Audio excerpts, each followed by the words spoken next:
Welcome to Raise the Line with Osmosis from Elsevier, seeking solutions with leading experts on how to increase healthcare capacity so people can get the care they need during the pandemic and beyond. Hi, I'm Shiv Gaglani. Our focus on the renaissance in research into psychedelics continues today, but instead of looking at their potential therapeutic applications, we're going to hear about using them as a tool for learning how the brain works. Dr. Michael Silver is a professor in the School of Optometry and the Helen Wills Neuroscience Institute at University of California, Berkeley, and is the director of the UC Berkeley Center for the Science of Psychedelics. Research in the Silver Laboratory focuses on the brain mechanisms of visual perception, attention, and learning. Although he's been conducting pharmacological studies in humans for nearly 20 years, the initial studies as part of the center will be the first in his lab to involve psychedelic compounds. So Dr. Silver, thanks for taking the time to be with us today. Thank you for having me. It's a real pleasure. So we always like to ask our guests what first got them interested in a career in science, or in your case, neuroscience specifically, and then visual perception as well. It dates back to my early youth. I was always fascinated by visual illusions. And my initial exposure to them, they were just kind of fun and interesting. But eventually I kind of grew to understand that there's a mismatch between what's out there in the world and our experience of what's out there in the world. And why is that? Why aren't we just able to sort of just record the world as it is? And through that kind of come to appreciate perception is not a recording in the way that cameras record the world. It's an active construction. Our brain generates our perception, and it's informed by sensory information. But fundamentally, it's something that is created by the brain. And somewhere along the line, I learned that people can actually get paid to study these kinds of things, and I was completely hooked. The idea that the brain is actively constructing perception. How in the heck does that happen? That's fascinated me from when I was a child, and is the main kind of focus of my research group today. That's fascinating. And I'm curious too. So actually, when I was a freshman in college, I was going to be doing a freshman seminar on visual perception with, escaping his name, the Nobel laureates who were studying visual perception in cats. I think that's how they elucidated. Probably David Hubel or Torsten Wiesel. Hubel, yeah. Unfortunately, I did not do that seminar. I didn't get lotteried in, but it's a fascinating area. And I'm sure, since you mentioned visual perception, one of the things we're hearing about on all these psychedelic interviews we're doing is the effects that psychedelics can have on your visual perception among, your hearing, etc. Is that partly what got you interested in psychedelics, or can you talk us through about why a optometry professor is now doing psychedelic research? Yeah, absolutely. The visual effects are, I think, so interesting. Obviously, they shine light on the process by which the brain generates perception. As a scientist, doing pharmacology research in general is really powerful because, if you have a complex system that you are learning the basic properties, a good way to study that system is to perturb it in a well-defined way and see how the system responds. And so pharmacology is useful for studying cells and synapses and circuits in the brain, but also I think really, even trickier and less well understood concepts like consciousness and perception. And so having a molecule, which we know quite a bit about how it interacts biochemically and pharmacologically with receptors in the brain and so forth, looking at how that then perturbs or alters visual perception gives us insights into those basic mechanisms by which visual perception operates normally, so to speak, without a drug. Yeah, that makes a lot of sense. And that aligns with some of the things we've heard from another neuroscientist turned psychedelic researcher, Dr. Fred Barrett at Hopkins, who I think what got him interested in neuroscience was more the music aspects of neuroscience. And for you, it's interesting. It's the visual aspects. So it's kind of interesting to see how people with very different backgrounds kind of converge on this field. So before we go into pharmacology and the psychedelic research your team is doing, can you talk to us a bit about some of the methods you've used to study the visual system and just any of the kind of findings that you and your lab have produced that you're most proud of that our audience may be interested in knowing? Yeah, I'd be happy to. One huge advantage for neuroscientists working in the visual system is we understand it very well compared to many other systems in the brain. We know about the different cell types. We know about the circuits. We have really powerful methods for identifying, isolating particular aspects of visual perception. We have the ability to do human neuroimaging and objectively define many areas in the visual cortex, which are just still unclear how they're defined in some of these higher order areas. And so we can ask pretty sophisticated questions and develop detailed hypotheses based on this huge knowledge base that we have about visual perception and how it is instantiated in the brain. And so a lot of the studies in our lab are sort of predicated on that. And so we've done pharmacology research typically with pharmaceuticals that are already used as medicines. So one that we've studied a lot is Aricept, which is the most common treatment for Alzheimer's disease, medication-based treatment. We're not studying Alzheimer's disease per se. We're not studying patients with Alzheimer's disease, but we're using this drug to selectively enhance activity in a particular neurotransmitter pathway, the acetylcholine pathway in the brain. And this gives us insights into the basic biology of acetylcholine, but also Aricept is effective in part because it's improving cognition in patients with Alzheimer's disease. And so we can get insights into the mechanisms by which learning can take place in the brain too. And we found that this drug actually significantly enhances a form of learning called visual perceptual learning in so-called neurotypical subjects. So not people with a diagnosis, but just healthy volunteers undergo a visual perceptual learning task, which means they're practicing a visual task and they get better at it over time. There are some changes in the brain that enables them to improve their performance. And it seems as though this neurotransmitter acetylcholine is involved in that, because if you enhance the activity of acetylcholine during the learning process, people learn more and faster. That's fascinating. I know a lot of our audience would be interested in, because many, including myself, are interested in going into neurology, psychiatry, and ophthalmology in this case too. So let's go into the pharmacology and psychedelics. So, what type of psychedelics is your lab studying? And, maybe just give our audience a bit of a high level overview. It's great to have a neuroscientist on the podcast because we focused very much on therapy in this podcast so far, but I'd love to get deep, as deep as you can or want to, on maybe the scientific effects of psychedelics. What's actually happening on the neuronal level? Yeah, so we're planning two different kinds of studies. One is a study of the psychedelic experience itself. So here we're giving people relatively low doses of psilocybin, low enough that they are able to participate in boring visual perception tasks and go into a brain scanner and have their brain activity recorded. And here, this is very much informed by our extensive knowledge base of the visual system, based on many decades of research. And so we have models for being able to quantify how the visual system represents different kinds of visual features in the environment. And so here we're using a low enough dose that people are, perception is not going to be radically changed, we don't think, but it will be a sort of reduced version of the full-blown psychedelic experience in terms of the perceptual effects. And so we'll fully characterize the way in which all kinds of visual features are represented in different parts of the brain. And then we're also testing aspects of this model in which perception is conceived of as this active constructive process. So our perception at any given moment is a combination of information from the sensory organs, the retina and our eyes, but it also is informed by all of the previous experience we've had that helps the brain to kind of interpret and shape this incoming sensory data.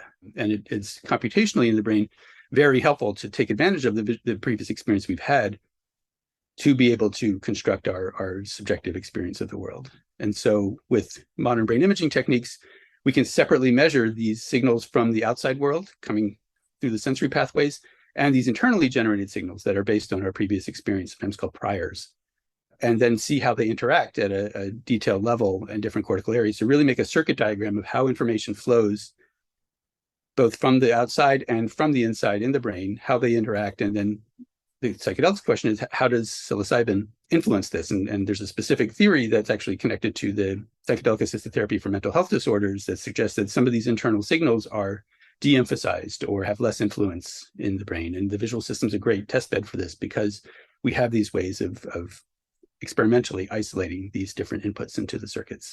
Yeah, I listened to a podcast recently with Sam Harris, who I'm sure you know or follow, a neuroscientist, and I think he was talking to a University of Oxford professor, Chandaria, I believe. I don't know if you heard this podcast. I'll send you a link and maybe we'll drop it in the show notes. It's very interesting talking about, how the brain actually, is like a Bayesian operator and has all these priors that you're describing, and then is able to construct a lot of what we perceive in the world.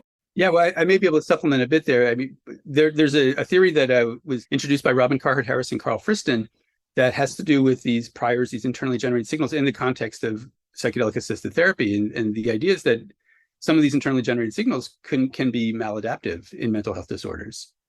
And so one example of an internally generated prior, it could be a depressed person comes to really see themselves as their core identity is the depressed person who's unable to achieve what they want to in the world and has low self-worth and is, difficulty interacting with others. And then it becomes this loop where that worsens the symptoms of the depression. And so Robin and Carl's ideas, psychedelic-assisted therapy, the psychedelics help to reduce the influence of these priors. And then in the context of the right therapeutic environment, more healthy adaptive priors can be constructed. And that might be partly why they are effective. Psychedelics and therapy together are effective for these mental health disorders that involve these sort of ruminative loops. So those are hard to study in the brain. We don't have a great idea about the neural basis of self-conception and things like that, but we do envision. And so we can take these core elements of this theory and then apply them in a rigorous way to our studies in healthy human subjects in visual processing.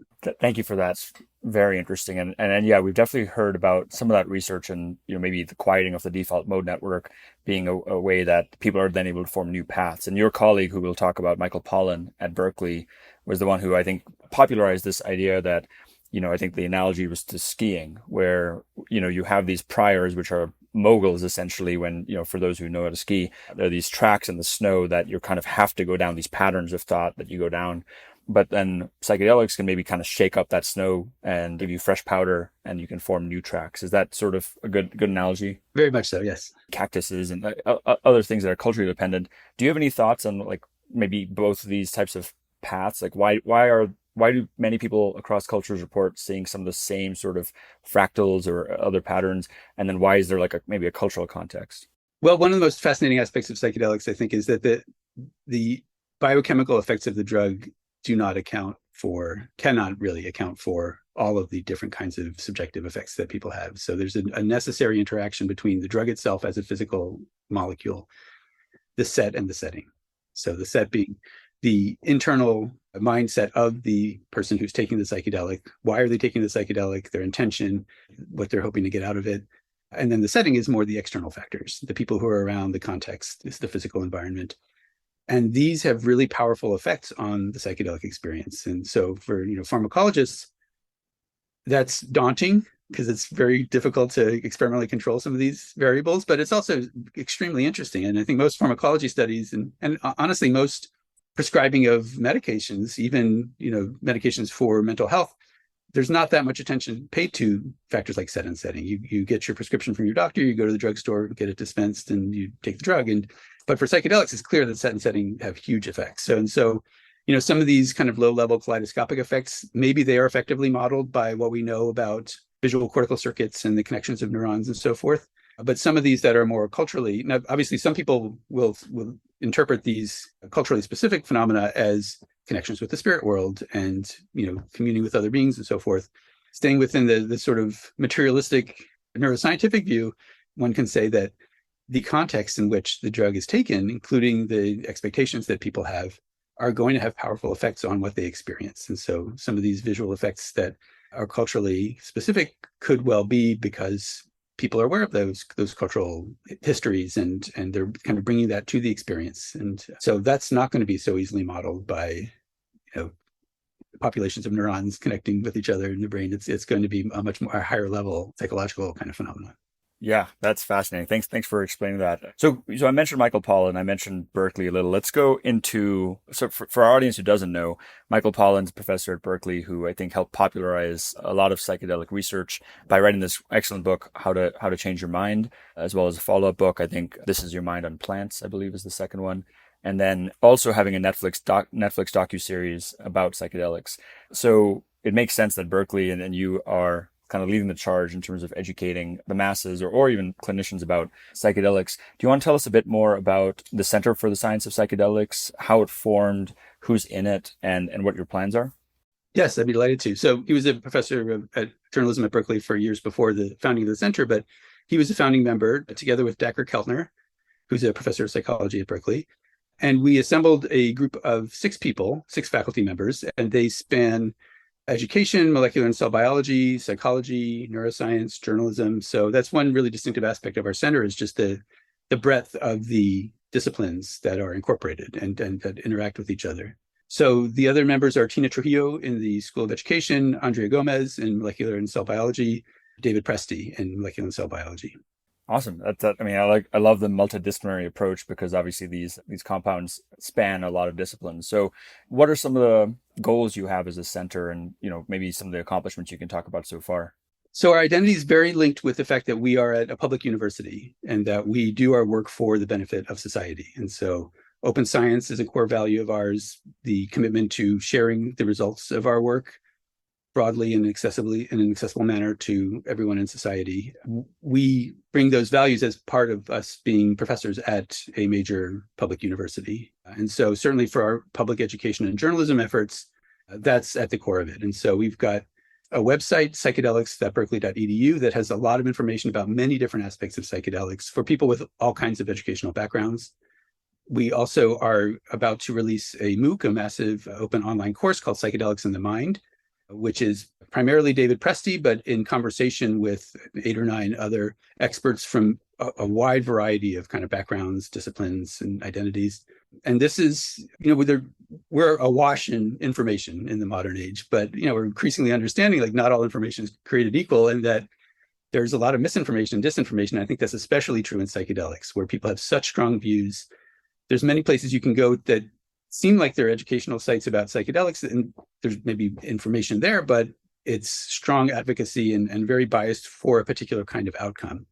And so we really perceived a need to have credible information that is not coming from an advocacy perspective. And so the fact that Michael Pollan is a journalist and that journalists are creating our content is really important. They're bringing the journalistic practices and ethics to our public education.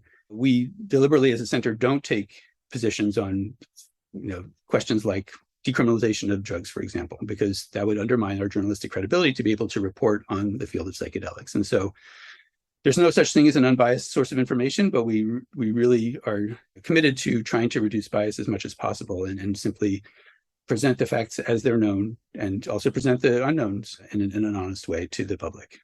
That's awesome. Thanks for sharing the journalistic side. I absolutely agree with. We've had several journalists on the podcast, and that's something we respect, is taking this unbiased view, because, a lot of people who go into the space feel like oftentimes they become for good reason, they become very pro decriminalization, but it also compromises their credibility, as you mentioned. Obviously the most controversial figure in the space, I think, is Timothy Leary, who probably help set back psychedelic research quite a bit out of maybe too much enthusiasm for it. So the hope is that that doesn't happen again here. Right. We also need to be honest about the real risks associated with psychedelics.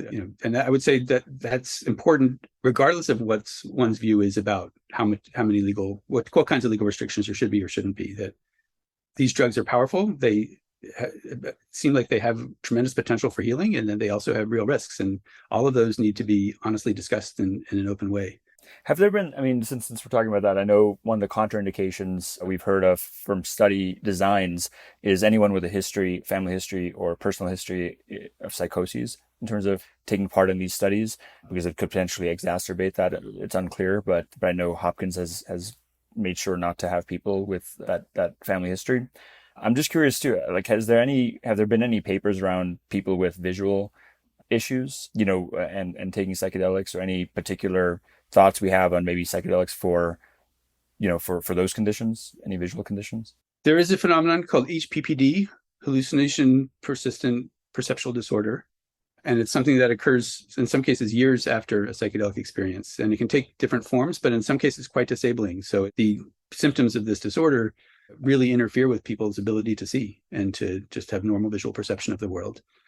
We know very little about its prevalence, and it's certainly in terms of what the neural mechanisms are, treatments, that's all, in general, psychedelic research has really progressed very little over the last several decades, in large part because of the legal restrictions. And so there's so much basic fundamental information that we simply don't know. And that's part of the excitement about the reemergence of this research now, is being able to bring modern scientific methods to the study of this. But it also just means there's these enormous gaps about risk factors such as psychosis, for example. I think it's certainly understandable that the people doing clinical trials are going to have exclusion criteria that don't, in cases of patients that might be at risk for being harmed by the psychedelic. But it also means that we have very little information about exactly what those risk factors are, and I think that's correct for now. The clinical trials should focus on a population that is easy to understand, and over time generalize it to other kinds of more heterogeneous populations. But it just means, it's just a reflection of the fact that we really know so little about the effects of psychedelics on the mind and the brain, including those that are potentially harmful. I've heard of HPPD, and hopefully there'll be more study on that, because that's obviously a very negative outcome that's been reported in literature and from people about what could happen if they take psychedelics. I wanted to dive deeper on the MOOC you mentioned. So can you give our audience, many of whom may be interested in taking it, an idea of like what's the scope of it, the platform it's available on, and what the target audience is essentially? Yeah, the scope is very broad. So there's a lot of chemistry, neuroscience, pharmacology, kind of so-called hard science, but there's also many cultural perspectives. So a real emphasis on indigenous traditions. So obviously indigenous groups in some cases have been using what Western society calls psychedelics as plant medicines in ceremonial contexts for a very long time. And I think have learned an incredible amount about the properties of different kinds of plant medicines. And also, I would argue, have learned a lot about how to integrate psychedelics and society in a healthy way, which is something that we're going to need to contend with in modern Western society. And as psychedelics become more prevalent and possibly approved as medicines, as Michael Pollan likes to say, like we know how to do the war on drugs, so to speak, but we really don't know what to do after that and what it looks like. And so there's many cultural, historical perspectives as well. And so David Presti is the main instructor, who's a legendary teacher at the UC Berkeley campus in molecular and cell biology. But he interviews 8 or 9 different experts from a variety of different backgrounds. And so that's the content of the course. It will be released on the edX platform. There'll be a free version, and then there'll be a certificate version where people can get additional materials and evaluation. And if they, kind of make it through the course, then they get a certificate of completion afterwards. That will be a paid track. And in terms of the target audience, we really wanted to make very little assumptions about what people's educational backgrounds were. We feel like there's many, many people who are curious about psychedelics who don't necessarily have college degrees in sciences or other fields. And so we really tried to make this accessible to people of all different educational backgrounds, but also still compelling and interesting for people who do have significant expertise in some aspect of psychedelics. That's fascinating. I'm excited to check it out myself when it's released, and we'll share it with our audience too. We've collaborated with edX and 2U in the past, and mentioned, I think before the podcast started, we've had both of their leaders, including Anand Agarwal, on the podcast. So we're a huge fan of massive open online education as well. It's kind of in our DNA at Osmosis. Yeah, clearly. So in addition to this MOOC, when I was researching the Psychedelic Center, I know there's also a certificate program in psychedelic facilitation. Can you tell us a bit about that or any other educational programs that maybe our audience would be interested in? So the certificate program in psychedelic facilitation is run by Tina Trujillo, who's a professor of education here, and her scholarly background includes evaluation and design of educational programs. So she's uniquely suited to create a new program in this field. And the basic idea is that the importance of set and setting for the psychedelic experience, and the fact that there are risks emphasizes the value of having a psychedelic experience together with a trained psychedelic facilitator or guide.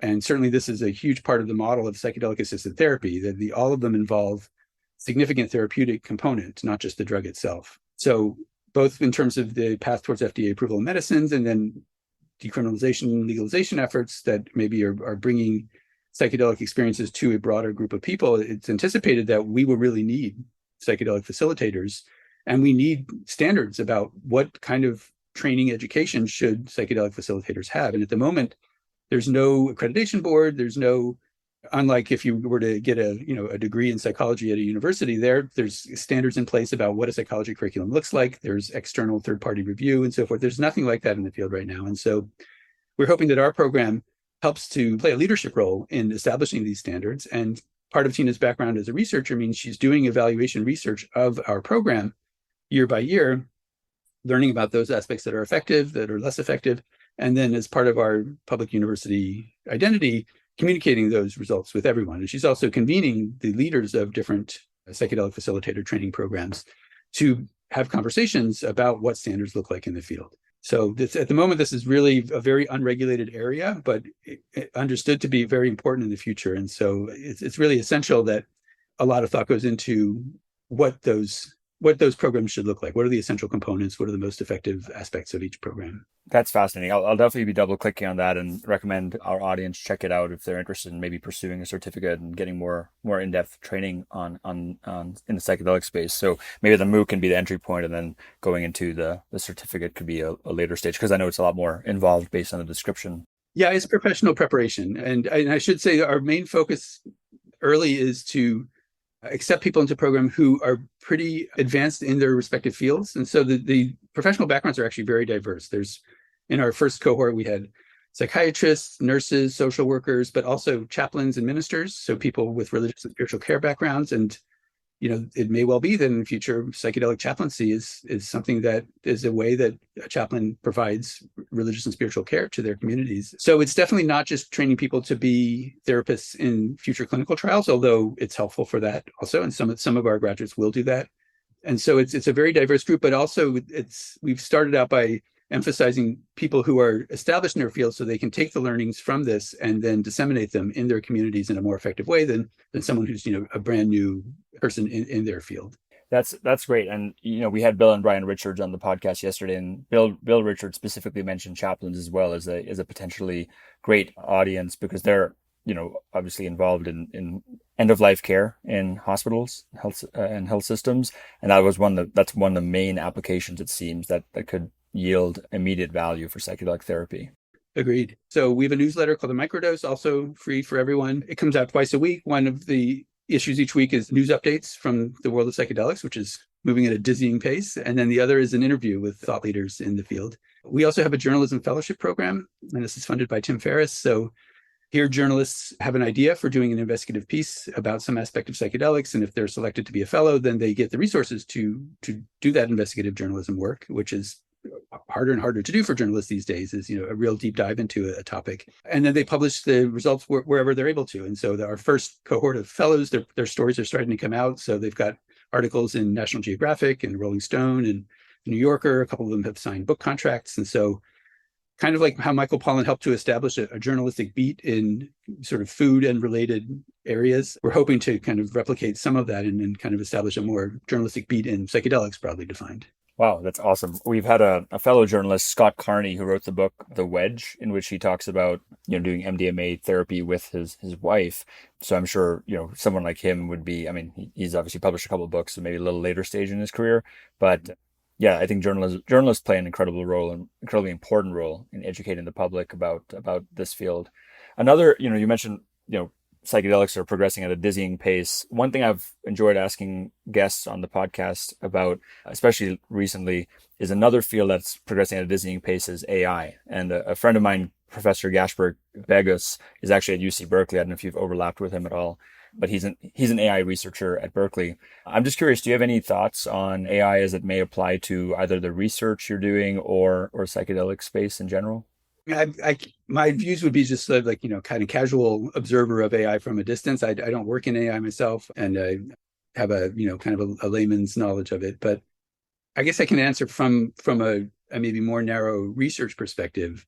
People like Anil Seth have used AI to try to simulate aspects of the psychedelic experience, and so kind of creating neural networks to replicate some of what's known about brain processing, and then showing people altered images and having them kind of evaluate them in the way that they evaluate the same sort of subjective rating scales that are used to evaluate and describe the psychedelic experience. And I think that has a lot of potential for giving us insights, or at the very least kind of helping us to design experiments to understand representations at different levels of visual processing in the brain. So that's not AI, that's AI used in a very kind of targeted, specific way for kind of enabling scientific research. But your question is probably broader, but the reality is that I don't think I've really thought about it deeply enough to say something helpful there.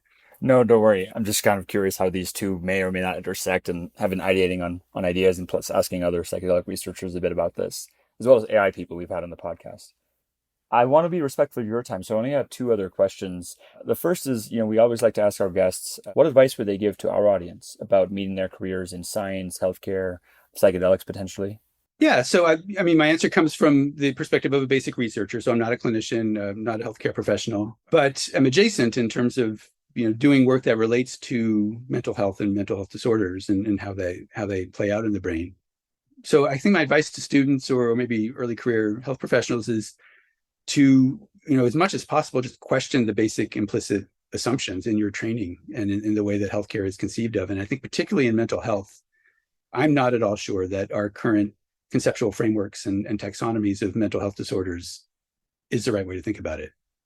Part of the reason I believe that is the DSM, the manual that's used to diagnose disorders. I mean, the value of having that manual is abundantly clear, but the fact that it changes from edition to edition indicates that it's a work in progress. And the fact that there's so many comorbidities, that people who suffer from one psychiatric disorder are so much more likely to suffer from another, maybe the way that we are categorizing disorders is just fundamentally off base and needs to be revised. And so it's always going to be the younger people in the young generation of in any field who are going to, ask the hard questions that help to kind of reconceptualize the frameworks in a meaningful way.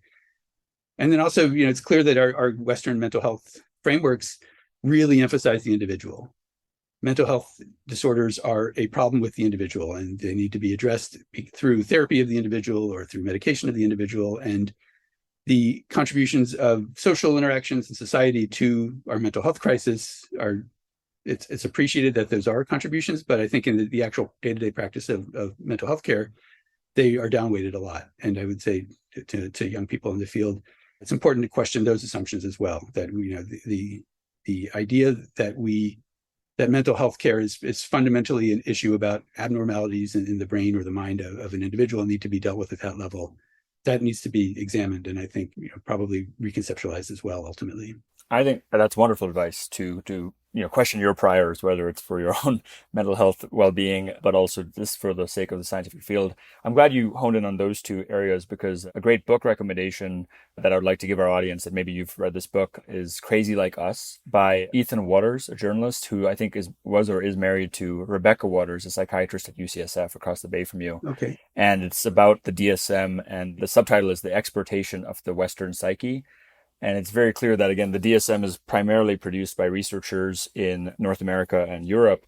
And so much of the manifestation of psychiatric illness is contextual, is cultural. And so examples are, when people feel grief in China, an example they provided was that manifests physically as back pain often, which is very different, culturally informed. Anorexia was not categorized a condition in China, for example, but with the exportation of the DSM plus cultural context and contagion effects, which we know exist in psychiatric illness, with communities of people with anorexia or suicide contagion, these other issues, those are exported. So the DSM actually helped kind of bring our physical manifestations of psychiatric illness to other regions.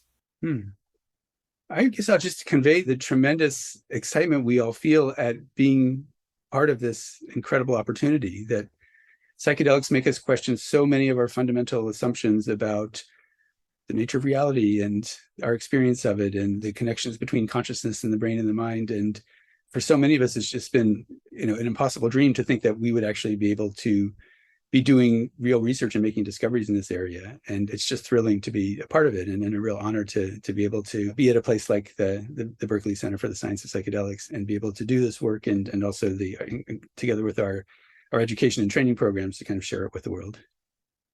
Yeah, we're very excited about it and look forward to seeing what other progress your lab brings to the field. So Dr. Silver, with that, I'd like to thank you for taking the time to be with us today, and more importantly, the work you've done over the past several decades to help us better understand how the vision system works and now how psychedelics could play a meaningful role in healthcare. Thank you so much for having me. It's been great fun, and I really admire the work that you're doing. Thank you so much. And with that, I'm Shiv Gaglani. Thank you to our audience for checking out today's show. And remember to do your part to raise the line and strengthen our healthcare system. We're all in this together. Take care.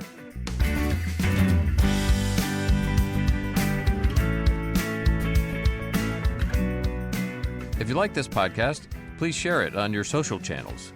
You can also subscribe to the series and check out all of our episodes at osmosis.org/raisethelinepodcast.